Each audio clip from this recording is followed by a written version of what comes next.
Good morning, everyone, and welcome. It's always good to see all of you and you joining us today. Victor, you're starting without me. Oh, I apologize, Joe. I was People wondering won't where you like were. that. Or maybe they will like that. Get that Joe Marino out of there. Yeah, maybe. But hey, remember, this is Dr. Joe. There I am, Dr. right. Joe, and Dr. Joe, again, when you think about it, first I want to say thank you all for subscribing, sharing, and I know you have tons of information that when you're learning with us that you can share with friends and family members. Remember, all this information is designed to improve your life because we're giving wrong. I know I was giving wrong information growing up. Not that it was intentional, but my parents did not know a lot of things either. So because of that, I went according to what they taught me, and guess what? It did not turn out too well for me. Right. Because parents are not going to give their children wrong information. They're thinking they're passing over the right information when it was wrong information. Not all parents, but unfortunately not all of us was fortunate enough to have parents who have this kind of knowledge to pass down to their children. Well, Victor, you just mentioned the word doctor. I'm not no way a doctor, but you mentioned doctor. And Victor, when people are sick, what do? They go to the doctor. To the hospital. If they hear, if their body, or you have a cold, you want to get better. Well, what about the mind? Look what's happening in the world today, how many sick people there are mentally. Yes. We got to get that information, how to take care of our mind. And part of that is going through reaching God, talking to God. And there we go again with the big 10C. What's a 10C? Commandment. 10 Commandments. The guideline, the blueprint. Yeah, there you go. Right, the foundation. Design. Yes. Think about it. Everything you buy in this world pretty much come with a manual. Right, it sure does. It comes with a manual. Why a manual? Right. What's the purpose of a manual? A guideline, well, what about on a football team? You need the playbook. There you go. You need a playbook. So everything has to have a plan. You yourself have a plan. Everyone has a plan for retirement. Well, you're talking about plan. What about the architect when you build a house? And who's the architect in life? God. God's the architect. Ah, beautiful, Joe. There you go. Dr. Joe, perfect. You know why it's perfect? Because, again, like he said, the architect, the designer. And then why we call someone architect, they design something. Yeah, exactly. The engineer, they're designing something. So because they design it, they know their weakness and the strength. Do you know, Victor, when we build any kind of building, even a house, you got to go down in the foundation. In these big buildings, they have to go, and I never realized this until whenever I did, that these big buildings, you have to go down and find the rock, and you might have to go thousands of feet. And then you build the rock like the church. Didn't God say, build my church on the rock? But you got to build on the rock, a great foundation. If you build just in sand like they did, I don't know if you know this, but the Leaning Tower of Pisa, they actually didn't have the great foundation and they were built on sand. And what happens? You start to tilt. And right now, perfect. So if your mind and body isn't built on a great foundation, you're going to tilt and fall and destroy yourself. That is brilliant, Joe. That is brilliant. You know why it's brilliant? That is a perfect example of what happened when your life is not, like Joe said, is not built on a strong foundation. Slowly it leans, meaning that eventually it's going to fall. You're going to fall. And that's a beautiful example, Joe. And there were many structures. I'm in construction, and when I was younger, I started building things. Well, I can do this without looking up and foundation, and wound up being where this was in the north when the land froze. When there's water and the land freezes, it'll lift anything up, no matter how heavy it is. That ice will lift things up, and then you start cracking. In your mind, that's what happens if you don't have a good foundation. You're going to crack your body, your mind. Meaning that you're not going to last long. There you go. You're not going to last long. It doesn't matter what you think, ladies and gentlemen. Whether you believe me or not, you can, and if you want to know the truth, examine everyone you know, your father, your mother. Ask them where they're happy. Right. Dad, were you happy with mom? Mom, were you happy with dad?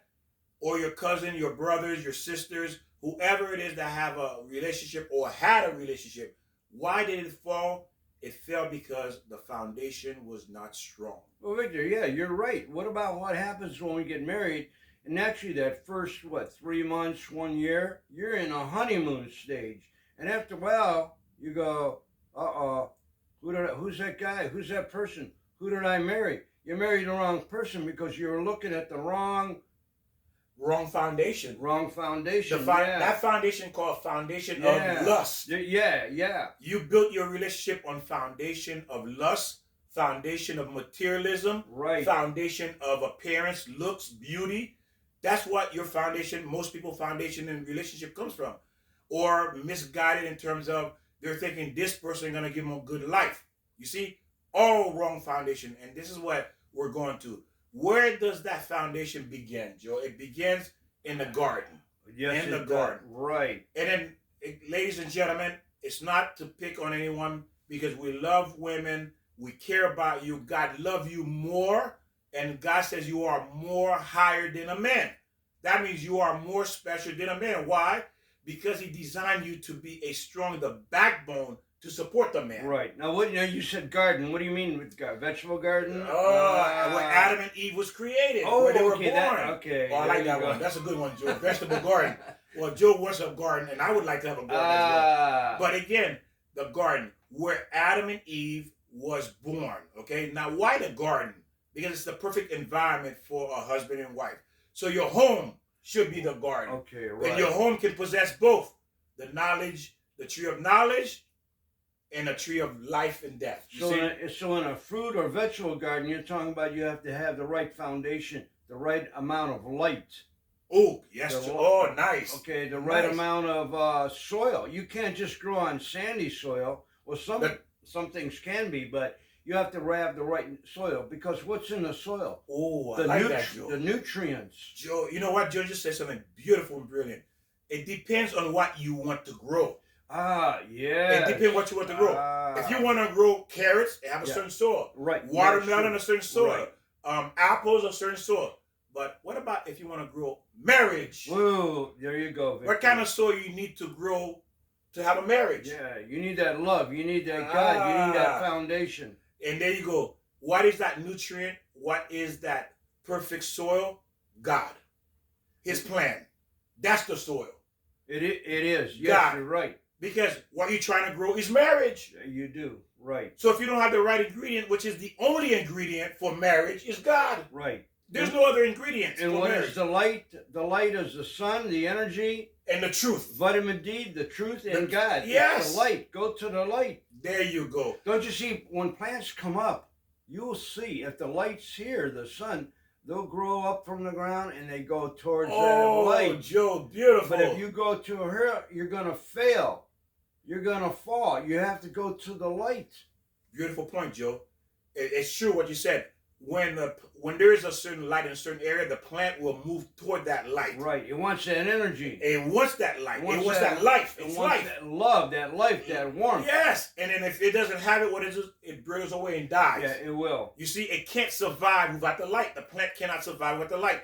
Your marriage cannot survive without the light. And then there's water. So you need the water. You also, too, a plant can have that beautiful sun, but if it doesn't have the water, and then what else? There's other elements, and that's maybe the 10 commandments. You have to get those elements, the potassium, the nitrogen.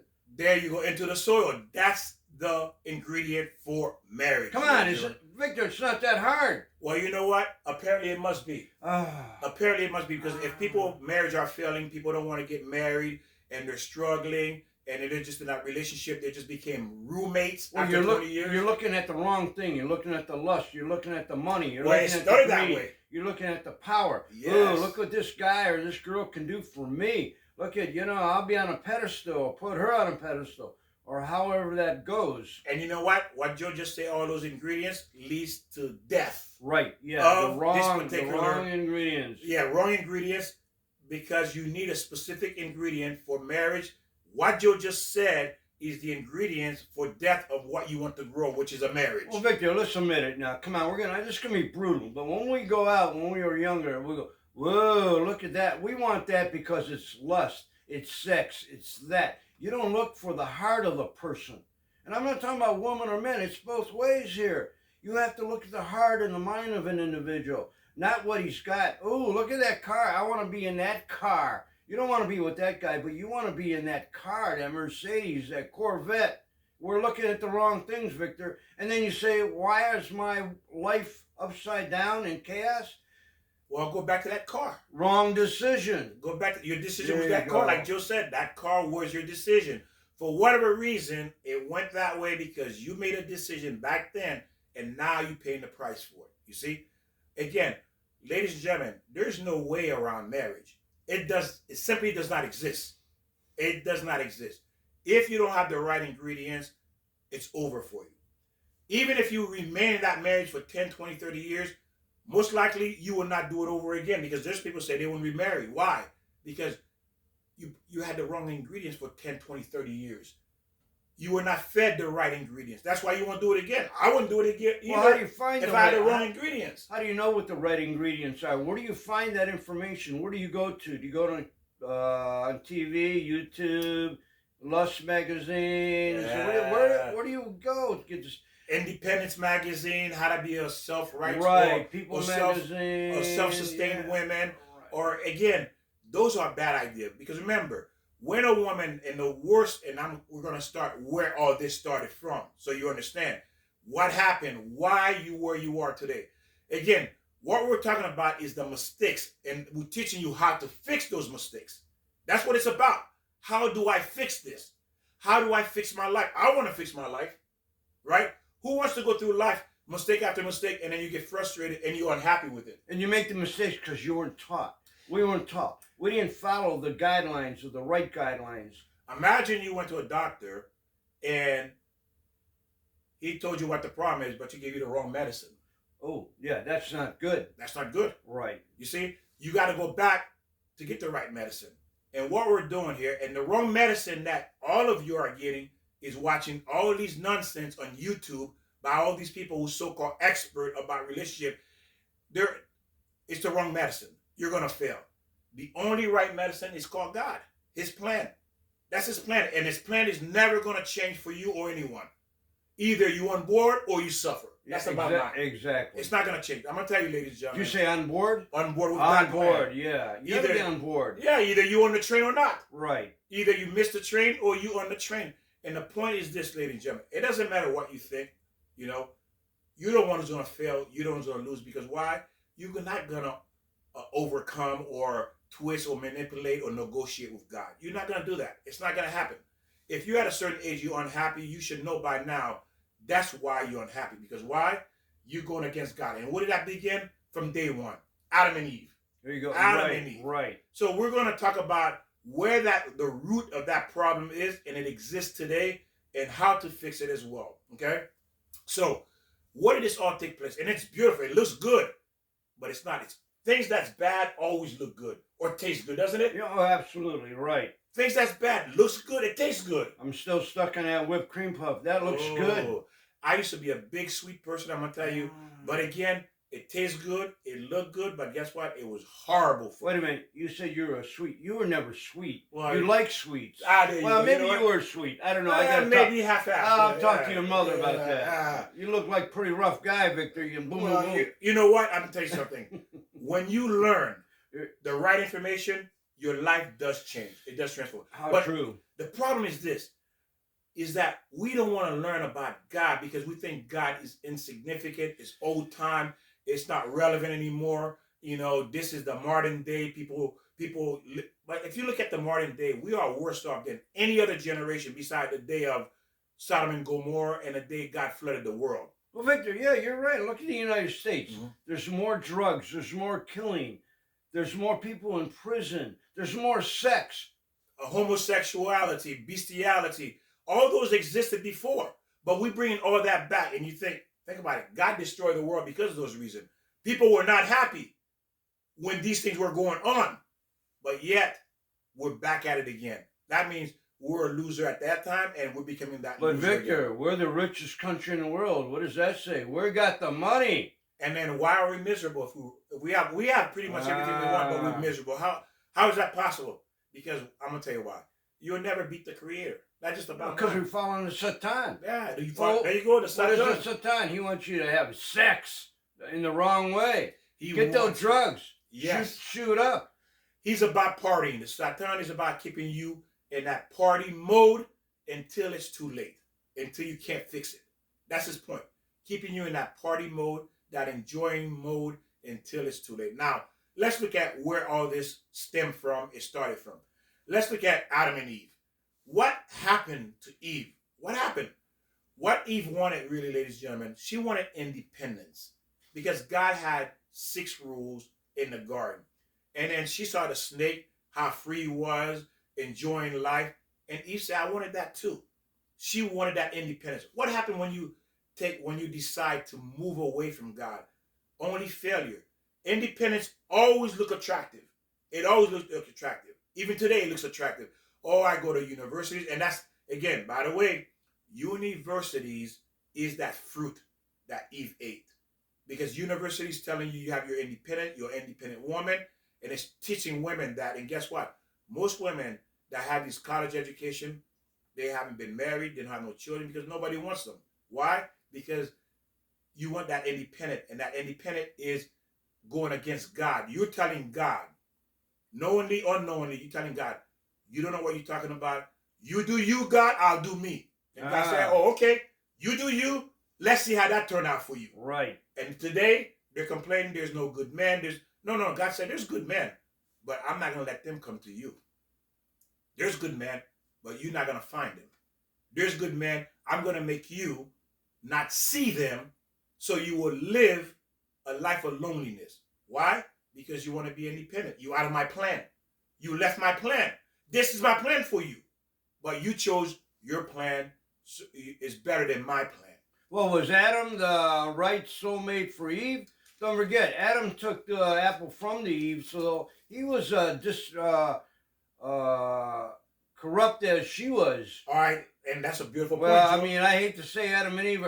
I mean, let's face it. Because what did God do? He took them both out of the garden and put them. I don't know where. Does anybody know where he put them? Yeah, he threw them out of his house. Right, out of his house. Right, because they were both bad and evil. He threw them out of the palace. Now, the difference between Adam and Eve, I will explain that. That's a good point Joe brought up. Adam, remember, in the garden there was 2 trees. One was a knowledge, and there was a tree of life, meaning that you live forever. Knowledge. But Adam did not know where the tree of life was, the tree of life. Adam had a desire to eat from the tree of knowledge because the reason his desire was to eat from the tree of knowledge, he wanted to know where the tree of life was located, so that way he can live forever, so he can serve God. But Eve ate from the tree of knowledge because she wanted independence. Right. She wanted to cut ties with God. Don't forget, that's true, but she was duped. Duped, yes. There's the word. That's in the seduced. Torah, right. She was seduced too. Right, exactly. She was, because he said, "Whoa, think about it. Every one of us pretty much at one time been seduced by what? By Hollywood. No, that's true. We all been seduced by Hollywood. Ooh, that guy look cool. He look macho. I want to be like him. Right. Or that girl look beautiful and sexy. She want to be like her. You see, we all have been seduced. Television is the Satan. It seduced you. It make you think that you can be like that. And when it means to be like that, when you decide to go to the universities, you're cutting ties with God. You're telling God, look, my way is better. And God says, okay, go your way. He leaves you alone. Victor, you're right about that TV. We watch TV, and that seems like our Bible. We grew up, and we wanted to be that bad boy because, remember, the smoking and the cigarette. Hey, baby. I mean, right off set, when I saw that, that's cool. And what about drinking scotch? You got to drink scotch on the rocks. That's cool. And anybody drinks scotch on the rocks, they say, ooh, I love it. They don't love it. It's that symbol. You got the appearance. Right. That you scotch that cool on the rock. Yeah, I'm cool. You don't like scotch. You ever taste scotch? No. It tastes like vinegar and gasoline and turpentine. You like scotch?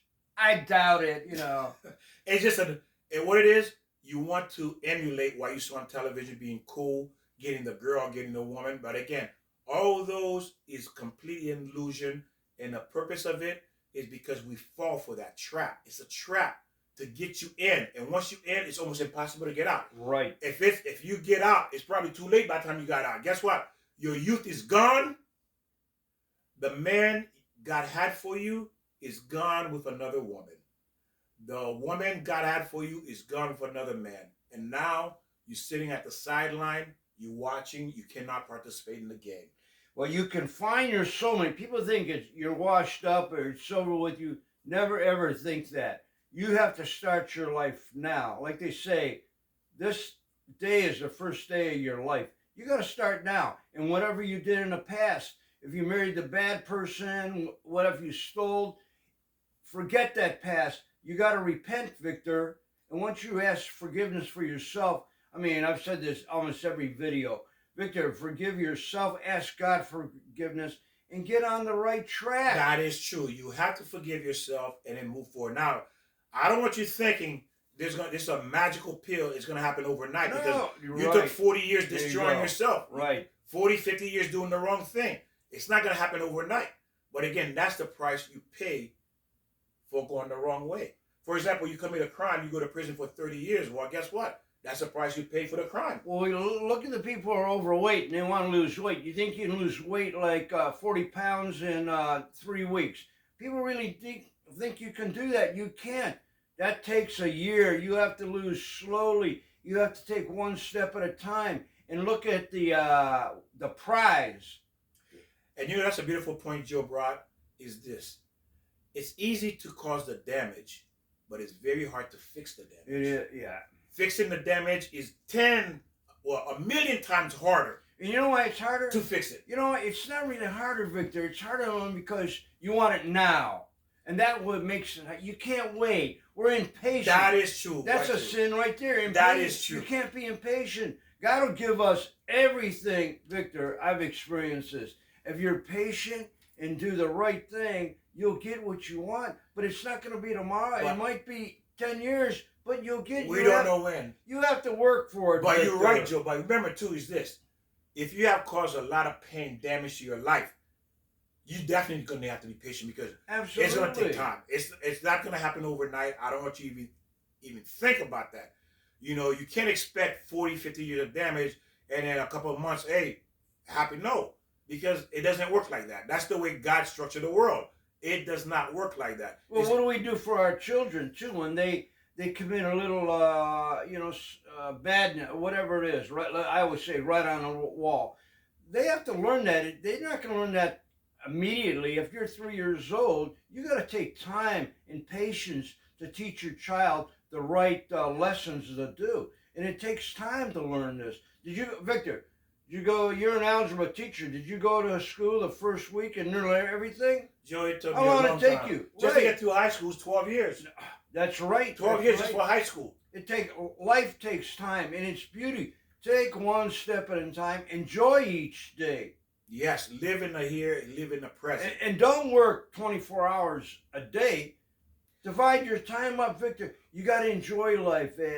Balance is a great word. You got to work, play, sleep, eat good food. It's a whole package. It's not just wake up in the morning, I'm running, eating a hot dog, eat a donut. Victor, life is what you put into it, you're going to get out of it. And remember, ladies and gentlemen, life is about, you came here to fix on yourself, to become a better you, a better version of yourself. Meaning that if you're not better, a version of yourself a year ago, then there's a problem. 20 years ago, there's a problem. I'm going to tell you right now, every day I'm a better version of myself. Every single day. Right. Because that's my goal. Right. My goal is to be better. Matter of fact, my goal is to be better after this video. Yes. To be a better man after this video. After shooting this video, I'm supposed to be better. You know why? What? Practice what you preach. Victor, you got to practice. We got to practice. And sometimes it's hard. We become a hypocrite. I'm telling you what to do, but I'm going to go out there and eat that donut or steal it. I mean, hopefully not. You don't want to do it. But, you got to practice what you preach. Absolutely. Another word is this. As you learn, you got to make this part of your life. That's what I do. That's why I become a better me every time. As I learn, I put into practice. And because I put into practice, I just became a better version of Victor. And that's how I've been growing. As I learn, I apply. As I learn, I apply. Not only do I apply, I talk to other people about what I've learned. I share the information. Because by sharing that information, it stays with me. Because I'm teaching someone else. So when you learn this information and you teach and you share it, it's going to remain with you longer and you're going to remember and you're going to apply it to your life. What do we always talk about? Again, here we go, obligation. And when you have to teach your children, you wind up smoking and tell your children, don't smoke. Then you tell them, don't swear. Well, you're doing the same thing, or the parents are doing, and then you go, where'd you learn that word from? Well, mom and dad, you said it. And you know, and again, we're supposed to be the example that our children follow. But again, ladies and gentlemen, all of this is to help you.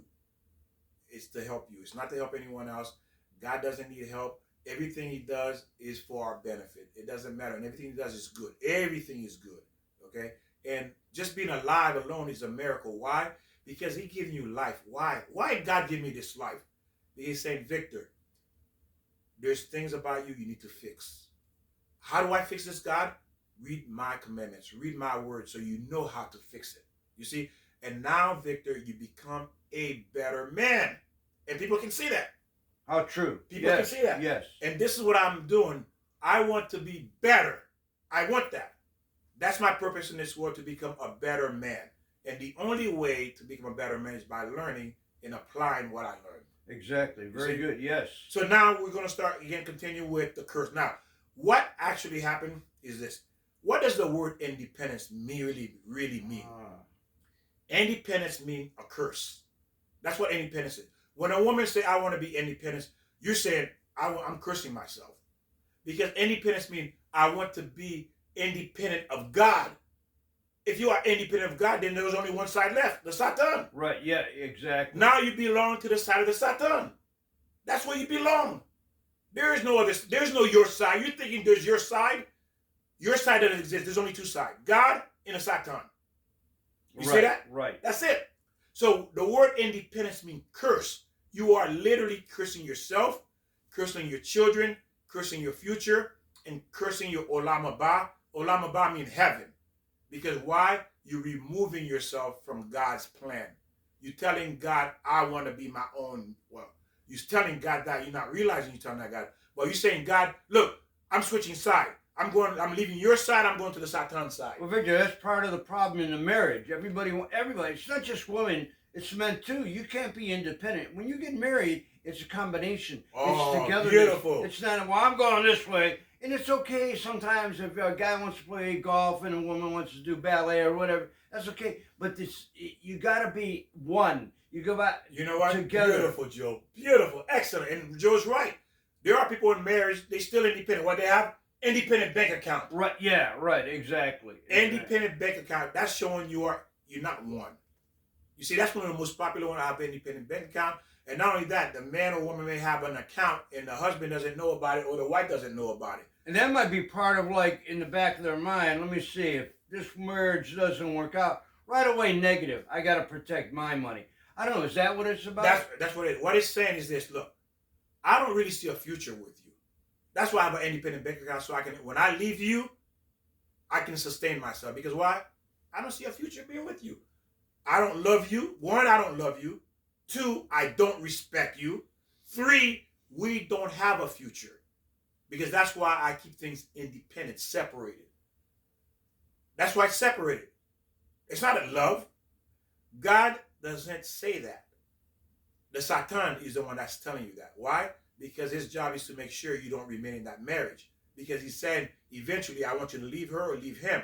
So to do that, the Satan says, look, get your own bank account, put the house in your name, put the car in your name, put this in your name. So when you leave her or she leaves him, you have your stuff separated.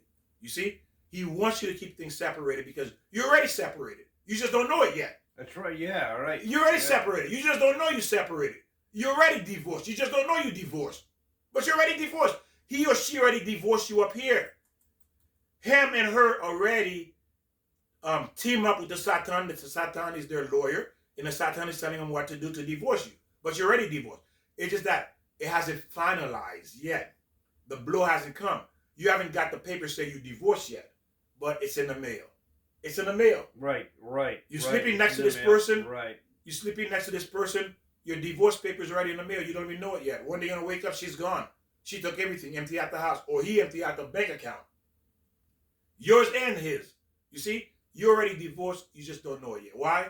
Every woman, every man who decide to be independent, you're already divorced. You just don't know it yet. Because why? That's part of the curse. You divorce God, what you have, you already have a divorce and you just don't know it. And that's what you're doing. You know, when you talk to a lot of people, not everybody, there's a lot of beautiful relationships, beautiful marriage, but you talk to a lot of people and they go, you know, if I did it again, I wouldn't get married. I wouldn't get married if I can do it again. And what does that mean? A lot of people say, well, you know, I'm happy in my marriage, but if I had to do it again, I wouldn't do it again. And that means they're not happy. If you're happy, you would say, boy, I'd definitely marry this guy again. Yes. You know what? Or this girl again. Oh, I definitely.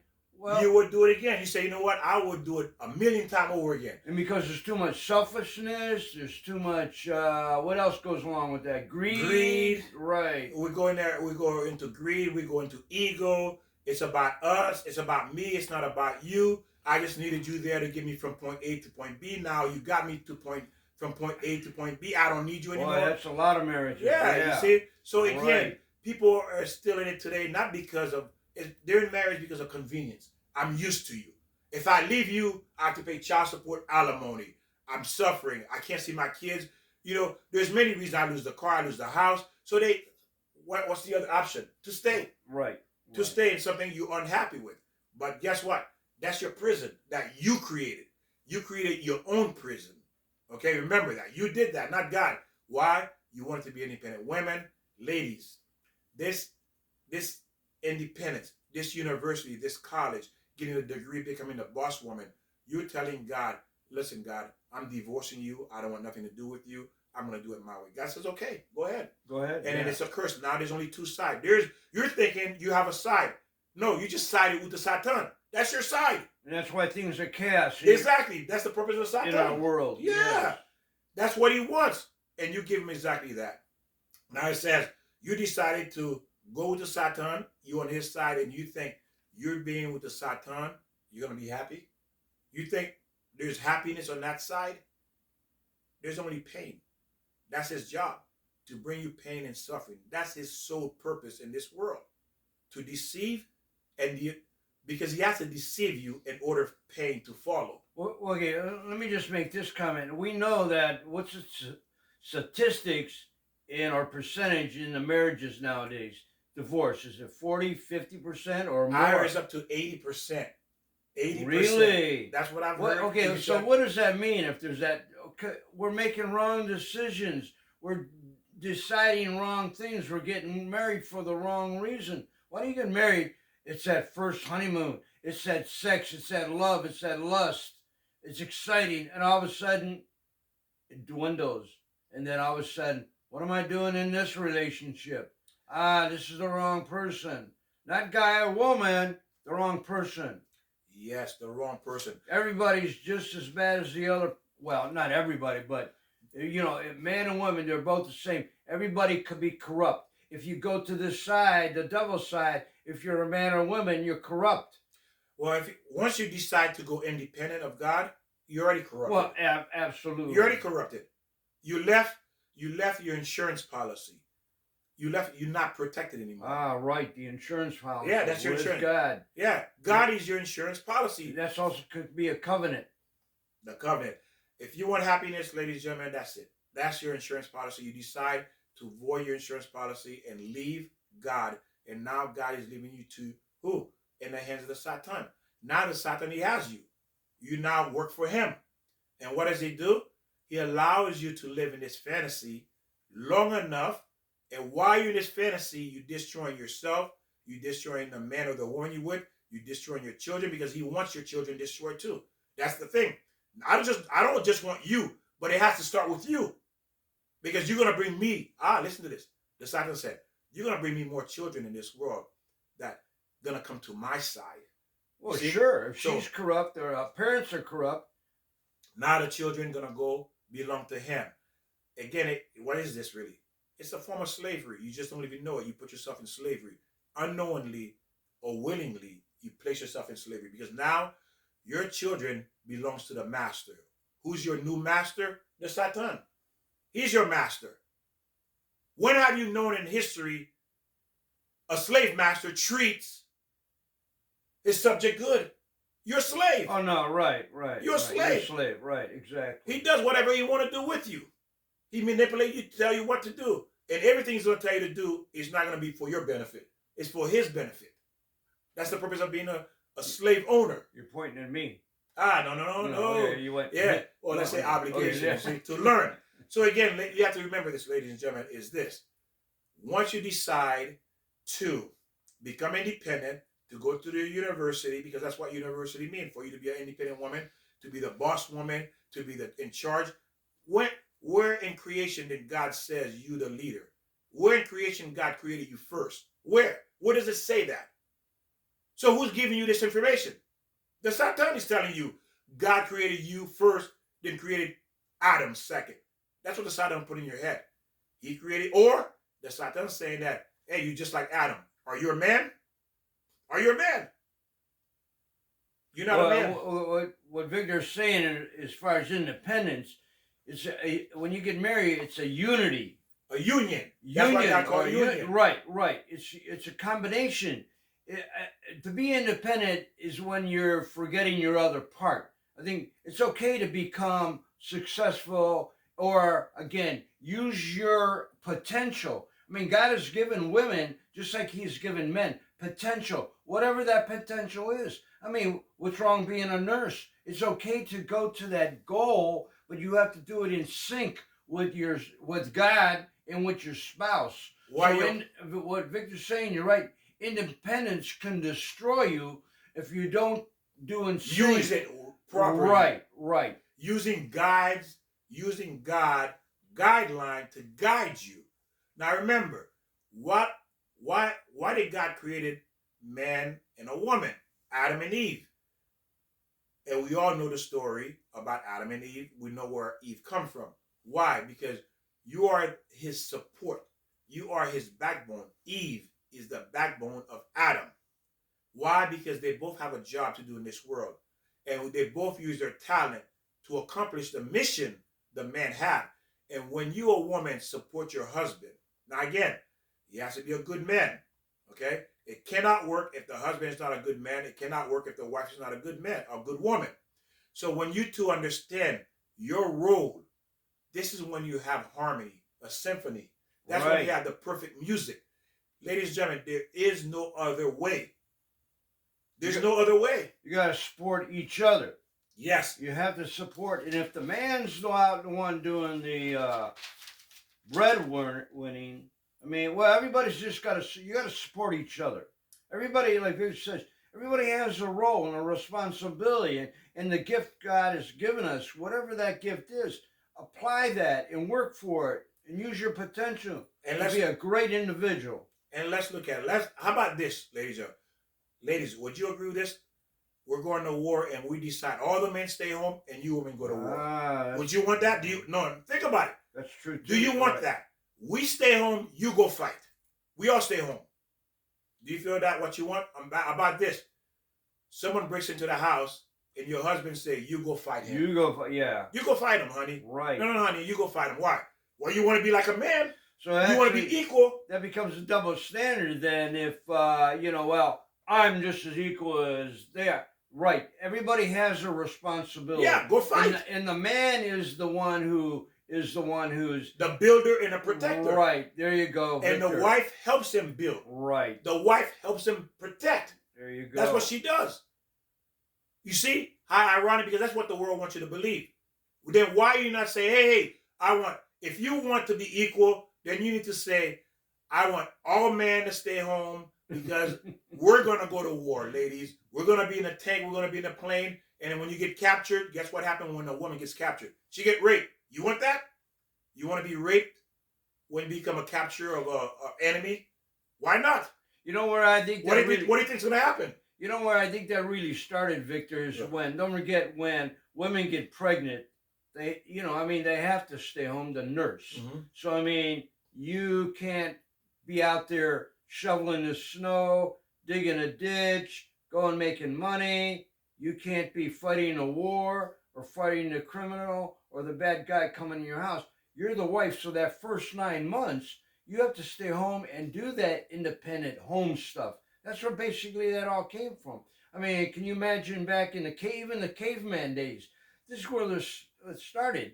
A man doesn't say to his wife, oh, you're pregnant, you go out and slave the dragon.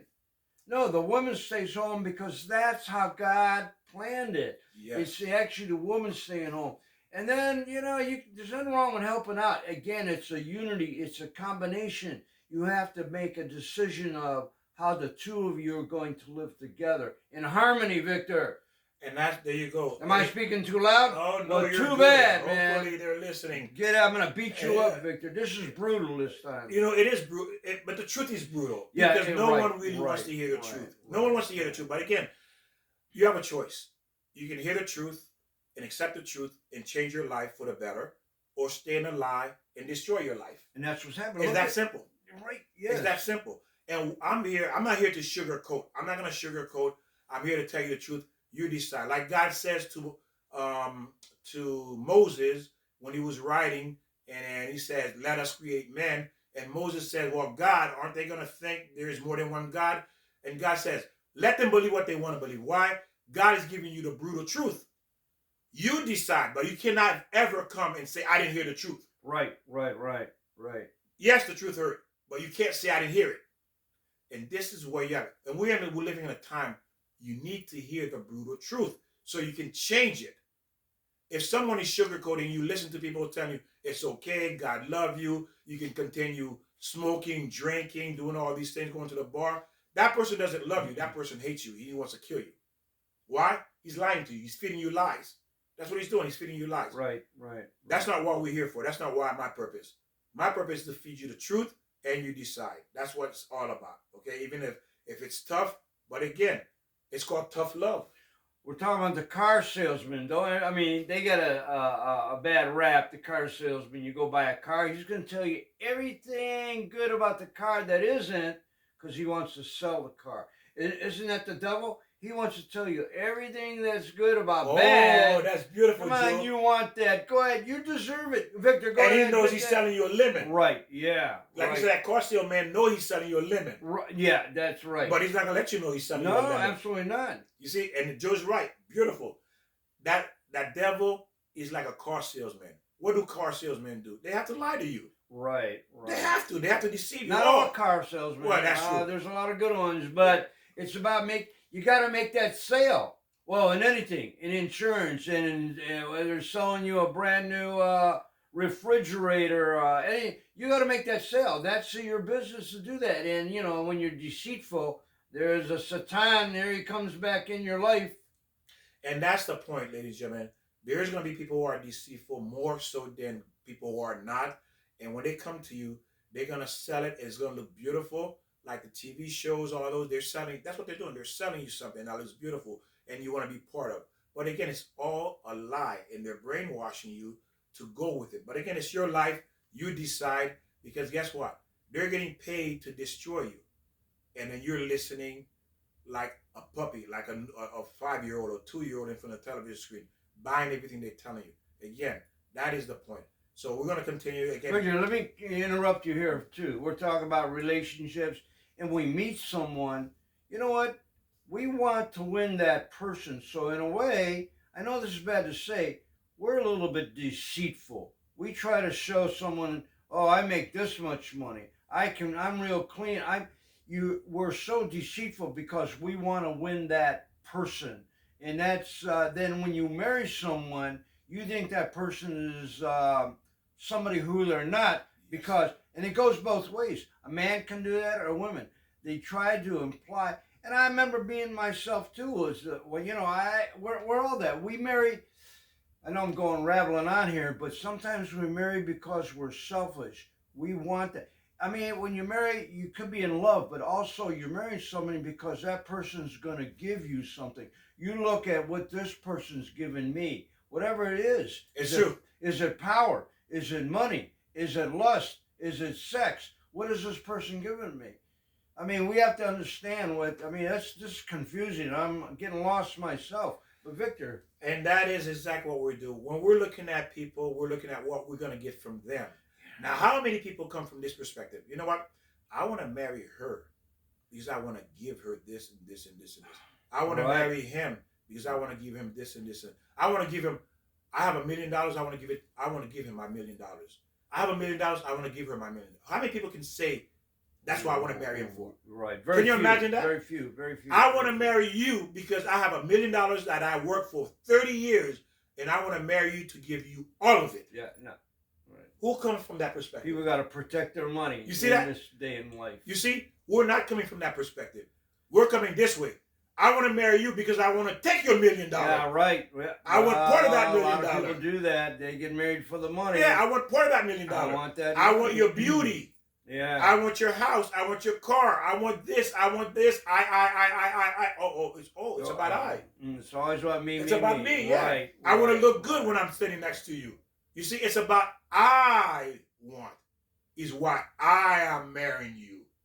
I'm marrying you because you have something I want. Is why I'm marrying you. I'm not marrying you because I want to give you. I'm marrying because I want. Why do I want? It goes back to that word again. Independence. It's giving me something. Right. It's giving me more independence. I want to marry you because you have money. It's going to give me the freedom. Independence to buy and travel, to do whatever I want to do. That's why I want to marry you, for your money. I want to marry you for your looks. Why? It's giving me independence in terms of that I can feel like I'm all that. Because why? My husband is handsome. My wife is gorgeous. So I got that freedom. Oh, I can walk around, shake it. Yeah, that's right. Yeah, look at me, Joe. Arm candy. Yeah, I like that one. Arm candy. So we all marrying because we want to get something that's going to give us more independence in our lives. That's what we're doing it. We're not doing it again. Before you're married, think of this, what I'm going to say, because always this affects everybody. If you're going to marry this person, I want you to say to yourself, are you willing to marry this person and sign over your bank account to that person? If you cannot sign over your bank account to that person, don't marry him. Don't marry her. Well, isn't there a lot of times now they have, what is that, nuptials? Or prenuptial. Prenuptials, yeah. Yeah. Oh, you better sign this because if we get divorced... Because he already told you I don't love you. Yeah. See, that's a lie. Prenuptial is a lie.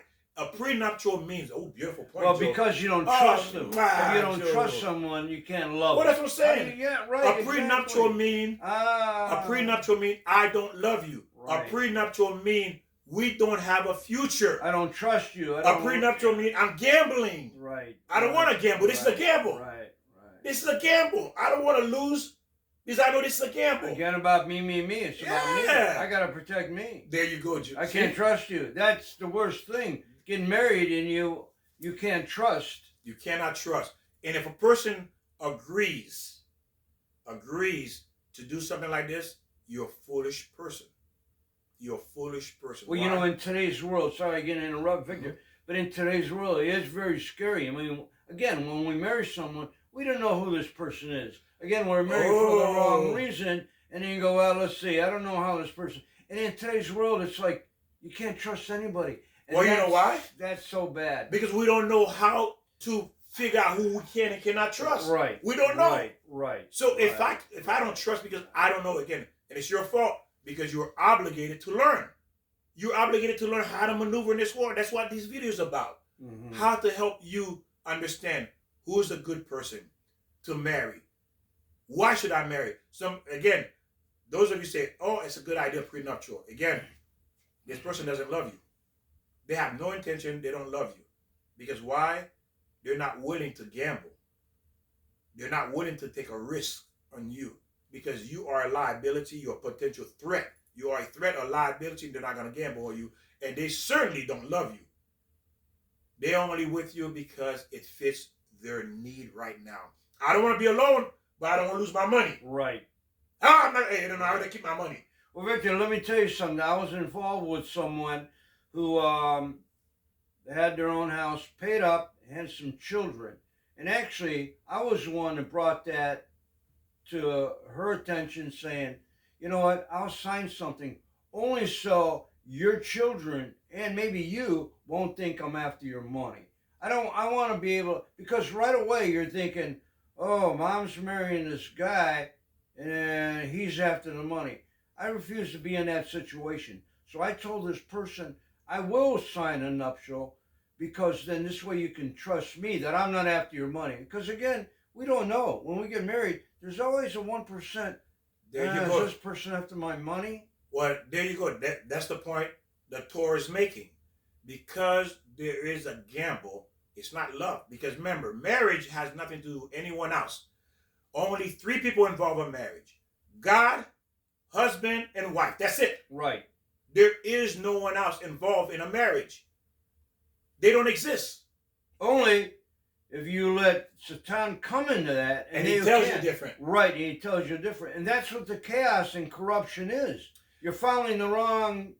Any condition that's outside of God when it comes to marriage is not a marriage. Absolutely. You don't have a marriage. Right. You do not have a marriage.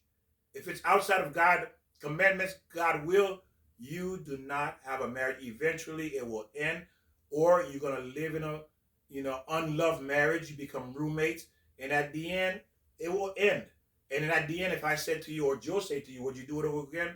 Would you do it over again? Say, oh heck no, I would never do it over again. Why? Because it didn't follow the guideline God put into place, for you to be successful. You decide to go to the other side. You shift. You decide to go to the other team, right? You decide to go to the other team. You're not on God's team. So happiness in a good marriage is only preserved for the people that's on God's team. Absolutely. You see, people think they can take what God's giving his people who chose to be on his team and transfer it to the other side. It doesn't work. It doesn't work that way. Victor, we're really teaching today. I think we're giving a lot of lessons, and also to ourselves. Yes. I'm learning this too. We have to still keep fighting that against the Satan. We still have to feel about walking towards God, listening to God. Remove that word from your vocabulary. Independence. Okay? There is no independence is another word for rebellion against God. That's what independence means. Rebellion. You are rebellion. You are now going to war with God. That's what independence means.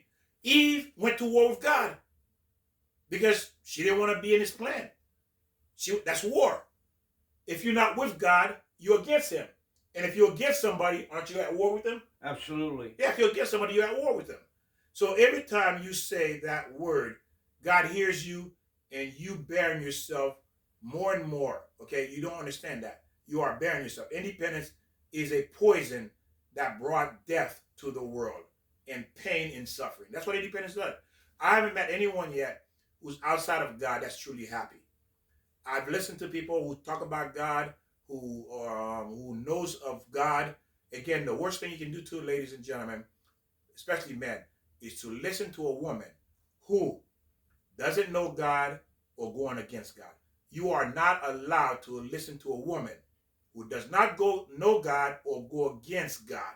Because why? She's on the other side. She's on the other team. Well, you say again, woman. It's a man can be that way. Person. Yeah. But you can't follow a person. Go ahead. I'm giving men some advice too. Right. So because men looking for a relationship too. Absolutely. You say men looking for, and the same thing for a woman as well. What we're teaching is more so why we're targeting more women a bit more, because you're more special than the man. Exactly. Because you're special, you need to understand how special you are. You need to understand what not to do. Very good, Victor. Boy, you slapped me in my place. Yeah, you need to understand how special you are, what not to do. You're right. Because if you do these things, you're no longer special. How true. You're no longer special if you do these things, right? You're no longer special. You're taking yourself out of the category, out of the position of special to something opposite of special. Well, look how beautiful women are. Men are ugly looking, really. I mean, there are a couple. Cruz is bad looking. But I'm on the women's side. No, but you're right. Yeah, I don't mean always. But you're good. No, you're right. You're what right. you say is true, Joe. You're right. I mean, women are beautiful. Look at them. Yes, women are beautiful. I love women. I think you are. I'm gonna tell you right now.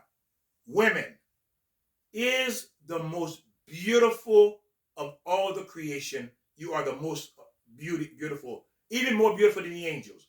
Women are even more beautiful than angels. Do I need to say more? Wow, Victor, that's pretty heavy. Do I need to say more? Ooh, I guess not. I don't need to say more. You are more beautiful than the angels. And that's what you're supposed to be. But if you're doing these things that's not according to it, then you lose your beauty. Oh, yeah, you do. You lose your beauty. And this is what we're teaching, how beautiful and priceless you are to God, in God's eyes, how he created you. You are the ultimate creation. because you are the ultimate. When it comes to beauty, you are the ultimate one. There's no one or anything You know, more I've beautiful than you. I've seen that. You know, well, we're talking about women now. I've seen women who are actually gorgeous, but then their personality, their character. Makes them I mean, I've seen ugly. no, really, Victor. Yes. Yeah. So that's why I said, women, you have a special position in this creation. You need to understand that, and you need to understand the things you're doing is taken away from you, making you less. And when you become less, God has to give you less. You know, I'm thinking. Okay, Victor, I have to say this. There's Mm-hmm. this one woman I met well, it was in a bar, you know, restaurant bar, and I don't know how we started talking. She was a stranger to me, and she was actually really plain, but there was a glow about her that just Victor. It was like she became so beautiful. I was just amazed, and she was really not my, if I can use cup of tea or whatever, but the beauty. There was no makeup on her. She was just this glow, and I mean, I was amazed by it. You know what Joe says? Brilliant, it's beautiful, it's true. I have experienced that. I have experienced women that were, of course, much older than me, but the way they're so soft, they gentle, they have this unbelievable kindness to them. And again, these women are much, much older, 30 years older. And I'm looking at them, and guess what? These women are in 90s, and I'm seeing the beauty in them. There's a beauty that cannot be, you know what that beauty is? It's their soul that is resonating, that is shining through them. Even though they're physically older, but that soul is so beautiful, it resonates outside. And then you see that, you say, wow, this woman, she's 90 years old, but she's beautiful. Why? Because there's this gentleness, there's this kindness, overwhelming kindness, understanding, and passion and sensitivity that we have no choice as a man to be drawn to it. It draws us. It's like, you know, that cobra. You know, you singing that flute and that cobra going like this. Right. He's him and Right, yeah. That's what you see this. When a woman has that, that's what it does to the man. That's hypnotizing. Yeah, hypnotizing. When a woman has what I just said, I've been hypnotized a that's couple what times, it, Victor. there you go. Yeah. And I have too. Yeah. That's what it does to the man. You know, understand that. But when a woman is opposite, like, right. ooh, Right. No. You see, because our soul feel the repulsiveness of that woman. It rejects her. You see? So when you have that type of woman, and a man is a good man too, he's going to be attracted to that. Why? Because the soul are now connected. Right. It's the soul that's connecting with one another. Right. And that's why we find this woman attractive, because that soul loves that. Because that's what you were created, ladies. Internally and externally, you were created to be the most beautiful creation out of all of your creation. On the contrary, now, I mean, I kind of like went over this before, but I'm thinking about this one woman, girl that I met. Actually, very attractive, hot, well, very attractive. Every other word was the F word coming out of her. And I'm looking, every time she said it, she became uglier and uglier. Actually looked like the Satan. I mean, it just kept on and on. I mean, I had to walk away. It was just gross. A woman that argues, that fights, that always complaining, trust me, you eventually become very ugly in the man's eyes. Very, very ugly. But a woman. That's the way it was, yeah. Yeah, a woman that is truly there to help elevate the man, become absolutely beautiful. And remember, if you have $1 million, ladies, and you're willing to give it to the man, then you're beautiful. If the man has $1 million, you're willing to give to the woman, then you're beautiful. Very good, Victor. Because you're in it to give. The purpose of marriage is to give, not to receive. Yeah, it's not about the money. It's not about giving. This is mine. This is yours. It's about, like you're saying, working together. Giving yourself.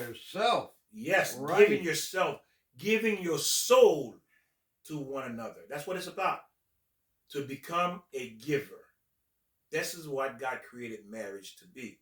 For you to become a giver here. And being a giver, think about it. Why do you love your kids more and more? because the more you give to them, the more you love them. You build that bond of attachment because you give. It's not simply because they're part of you. It's because you give. And if you notice when you give to someone, you give, that person end up liking you when you give. But again, make sure you give it to someone who's worthy, who's deserving of that. Right, right. Women, you give your most priceless asset to the wrong people. You know what that is? Your virginity. That is the most priceless asset you can have. Yes. You give that away, you lost it. Meaning that's your diamond. You lost that diamond. You lost your diamond, meaning a thief came in and stole your diamond. Well, where's the diamond? It's gone. Can you get it back? No. You can't get it back. Can't get it back. You cannot get that diamond back. See, God gave you a diamond to give to the right man. And you chose to give that diamond to a thief. And now you're complaining. You willingly gave it to the thief and he ran away. And now you're complaining about it, that he ran away.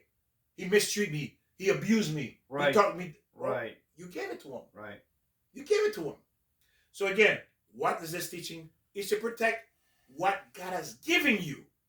Again, the most priceless thing on earth. You are the most priceless thing on earth. The woman. You are. You're almost perfect in every way. That's if you follow God's plan. Men are scumbags. Well, Yeah. no, I apologize. Not all men, Not all but men. most men are. And then the reason we scumbag, that's why I said, a woman usually have a natural tendency to be good to some degree, but if she's learning. But a man, we don't have that. We have to learn to become better. Yeah, there are you're exceptions. right. There You're are right. exceptions. You're right. Men have to work on themselves to be Right. more. Right. Women don't. You already come already with that package. All you need to do is follow the plan of God. Mm-hmm. You see, Eve had the complete package. But what did Eve do? She didn't want to follow the plan of God. She wanted independence. That's the thing. You have the total package. You are the total package. Right. We're not, but you are. But all you need is missing one thing to follow the plan. So, we'll continue. We'll finish up. And like I said, the only way to correct this problem is to go back to the plan. Accept the gift God gave you while you are still on this earth. Because again, if you're still alive, you're still breathing, you're still kicking, you can still make it right. Now, how much damage you have done to your life, only you know. Can it be fixed? Only God knows. But it's not too late. And meaning that, when I say it's not too late, meaning that you can start doing some repair now before it is too late. Meaning that when you go upstairs, God says you didn't do any repair to yourself. You didn't fix anything. You came in a scumbag, you die as a scumbag. Does that make sense?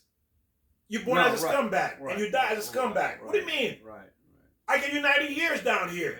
Yeah. Mm-hmm. How can you come back the same way as a scumbag? That's what God's going to say. And what are you going to say? You came back here with a flaw. You should not leave this world with that same flaw. If you leave this world with the same flaw, then you're going to be 100% guilty, and God's going to punish you. There's no word for the punishment. Because why? Imagine you giving your child countless opportunities. Let's say 1,000,000 chances. Imagine you give your child a 1,000,000 chances to fix. Are you going to accept his excuse after 1,000,000 chances, Joe? Can you? No, let's be honest. 1,000,000 times, really? How many times is it going to take for you to fix it? I'm giving you. What, 5,000,000 times? Forever? Well, Victor, that's what a lot of the Christians and religion, even I think yourself, they go, we sin every day. And I go, well, when do you learn, Victor? Oh, Victor, yes. how old are you? You're 55. Yeah. You sinned every day. How many sins is that? 40,000? So if people say we're sinning every day, if I'm sinning right now, this day, if I die, do you go to hell now? If you sin every day, when did you repent? You got to learn from that sin. You have to learn. Do you sin every day and go to bed every night? I think we said this already. And go to bed every night. Oh, God, forgive me for my sins. I forgive me. And then next day you sin again. Well, Victor, when do you learn? If you sin again every day, how many? 40,000 sins. You're repeating the sins. You're slapping God in the face. You mean you don't care? You don't care. Oh, I'll go back at nighttime and pray, ask God for forgiveness, and we sin the next day. If you're not learning, you can't. So, you got to be without sin. It's like a man who's married, who has 5 girlfriends on the side. Yeah. Or a woman who's married, she has 10 boyfriends on the side. That's not love. She's not married to you. She's married to all the other 10. And it's a sin. It's a sin plus that. Yeah. So again, it's a slap in the face. Right. You married, but this person has 10 boyfriend, 10 girlfriend on the side, or a side chick. That's a slap in the face. People sin every day. I mean, and ladies, I'm gonna tell you, and gentlemen, if you put up with that, then you know what? You deserve what you have. No, yeah, there you go. You deserve what you have. You're right. You want that life, then you got what you deserve. You got what you deserve, because why? You're not worth anything. That's what it is. You're not worth anything. That's why you got that. Why? You made a decision that you made that decision. You're not worth anything. Right. And you what happens when you keep on doing the alcohol and the drugs when you're pregnant, or even when you're just not, or even the man when you got to have a healthy seed to pass that on, and then you go, why is your child that way? Those are choices we all made. If you choose to remain with someone's garbage, then that means you are garbage. You can't go and say, my husband is no good, my wife is no good. No, you're no good. Why? You picked them. And you stayed 10, 15 years. Right. You chose them. Right. You can't blame anyone for your choice. You did that. So for you to speak ill about that person, that just shows that you're worse than they are. Why? At least they know they're no good. But you pretending or showing which is God, by the way. That's the type of person God really hates. He say he hates you. He hates you. You're in a relationship and you know he's no good, and you stay in there and you go talk bad about him. God says, I hate you. Why I hate you? Because you know he's no good, and you being a two-faced, you pretending to your best friend or people you're good, but he's no good. But when it's you who's no good. Well, we talked about this it's you, because you picked them. About God hating. I don't think God hates, but when you, like Victor said, you do the wrong thing, you're disappointing God, and then he'll just push you away. But God does love you, and he gives you that chance. You have another chance to repent yourself. I mean, if you're going to do, how many heroin babies are born every year around the world? I mean, we don't think about that. That's not talked about. Heroin babies. I mean, why would you even... well, you know what? I'm getting off the subject here, but... Let's go back to what you were saying about God. Joe said he doesn't think. Remember, that's Joe's logic, from his understanding, and that's all of our logic. When people say, and that's a good point Joe brought up about God hating people. Guess what? If God did not hate people, then why did he flood the world? Yeah. Why did he only spare a few people? Well, it wasn't about hate. He created... Right.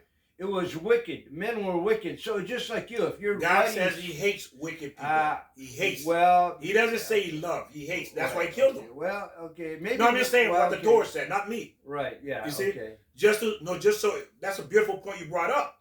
But just when people love to say, "Oh, God doesn't hate," well, why does he kill people? Why did he? Well, he flooded the world, and he says specifically, "I hate fakers." Well, I don't think I ever read the book. Well, you have to show me where God hate the person. I mean, it's like your child.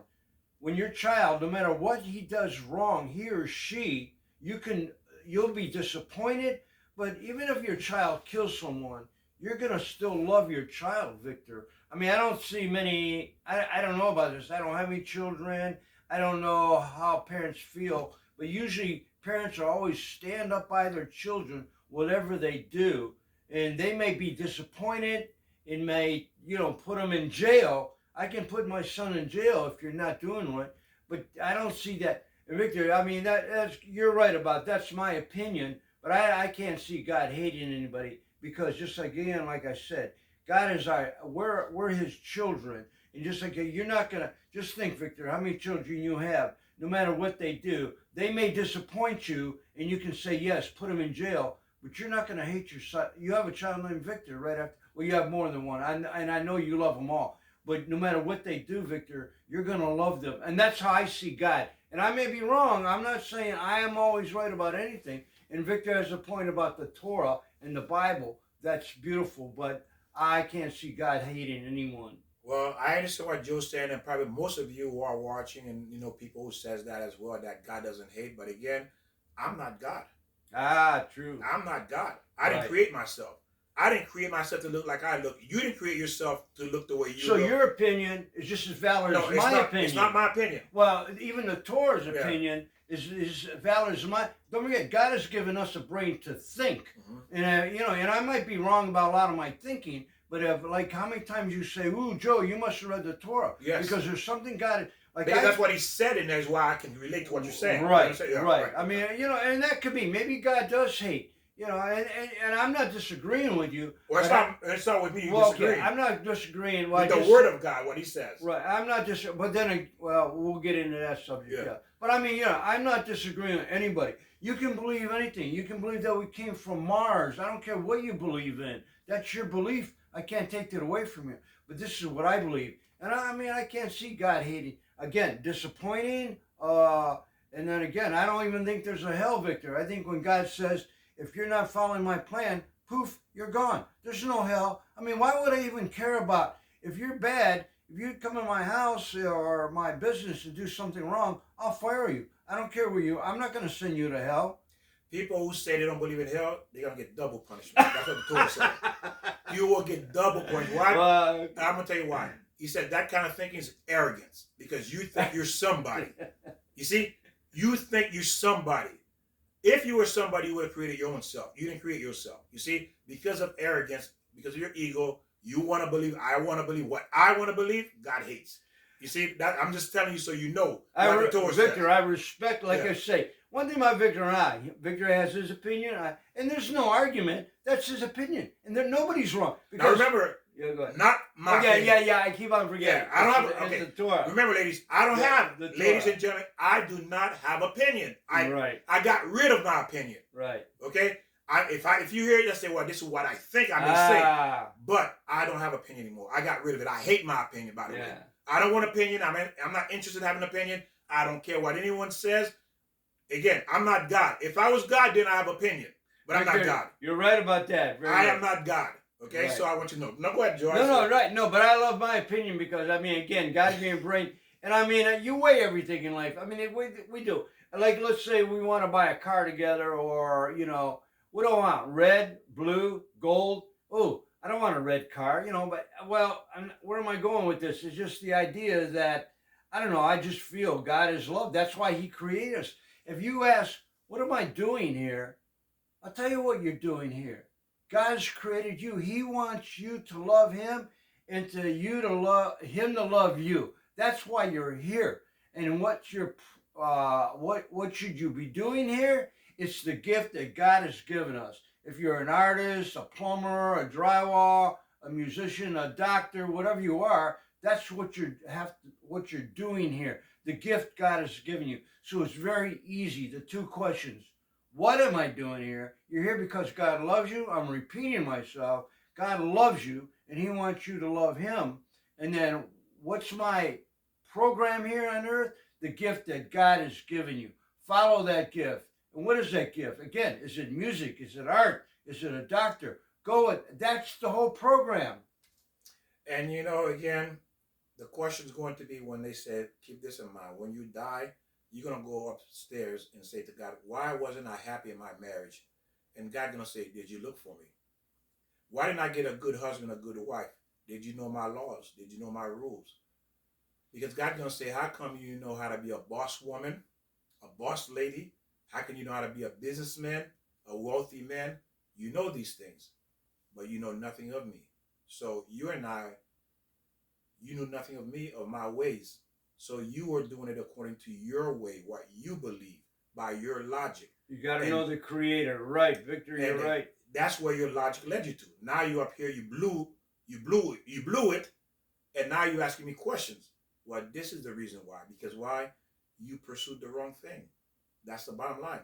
And you chose to pursue the wrong thing. Because people came to, I don't think there's anybody who haven't heard about God, come to God. I don't think anyone has said they never heard of it, pretty much. Right, because if you never heard of it, then God says, okay, I accept your excuse. But again, He's going to use your logic too. Even though you never heard about God, but you have a certain logic a standard you live by, He's going to judge you by that because, well, you said you do this and this, but you didn't do it. So now you're guilty. Basically, so you're a hypocrite. You're right. And there's basically two theories. Either you believe in the Big Bang or you believe in God. Is there another theory? I mean, well, one of our friends believes something about, technology or, well, whatever. But there, I'm sorry, I'm getting confused there. But really, there's only two theories: the Big Bang or God. And now I'm saying that I believe in both because I believe God created the Big Bang, and that's when He said, "Let there be light." Boom, there was the Big Bang, and that's where creation started with God. Well, that's as Joe said. Okay, if we believe that God created everything, then what's the problem not listening to Him? No, you What's the problem exactly, not listening to Him? If you can exactly, believe He created everything, then why are you not listening to Him? Why? That's the question you need to ask yourself. Why are you not searching for Him? Why are you not asking Him, what am I doing wrong? Again, if you have a problem in your life, God is speaking to you. He brought those problems to you because He's saying, you're going the wrong direction. Come back. I want to give you what you deserve, what I created to give you, but you're running from me. And then God, because He loves you, He brings problem into your life. And some of these problems can last for 20, 30, 40 years. Why? Because you're running from Him. And by the time you realize it, because you switch side, and now you decide to come back, you have caused a lot of damage by then. You have caused tremendous amount of damage to yourself and to other people. And now, how do you fix that? It's going to take time. It depends where you are, how old you are. So again, this is why it's so important that you talk to your children, you learn, you and your spouse share these videos. Share, when you talk to people, don't go to idle talk, because let me ask you a question. Whatever age you are now, you've been speaking idly. mm-hmm. What did it get you? What did those talk got you? They didn't improve your life. Well, guess what? These conversations I have with you, with Joe, it improves my life every single day. My life gets better. My understanding and a peace of mind and confidence. I get more and more confidence because why? Because I'm learning what I was created to learn. You were created to learn the Ten Commandments and to follow, to learn the Torah, the Old Testament. That's your creation. You were created to learn that. Exactly, you're right. But you opt out. You say, I didn't want to learn it. You chose to go to the other side of the team. And that team is a losing side. No matter what it looks like, you're going to lose. You have a choice: either repent or perish. There you go. Excellent. Victor, you got a choice: repent or perish. That's the only choice there is. Right. There is no other. There is no middle. There is no gray. So, ladies and gentlemen, thank you for learning with us. You know, again, I thank God for this opportunity. I'd like to thank all of you who are watching. I thank my parents, you know, who gave me life to be able to be this world, and hopefully that to help other people learn as well. And I thank God for this opportunity. I thank God for Joe, because He's given me a wonderful partner to work with for us to learn together. Anything you'd like to add, Joe?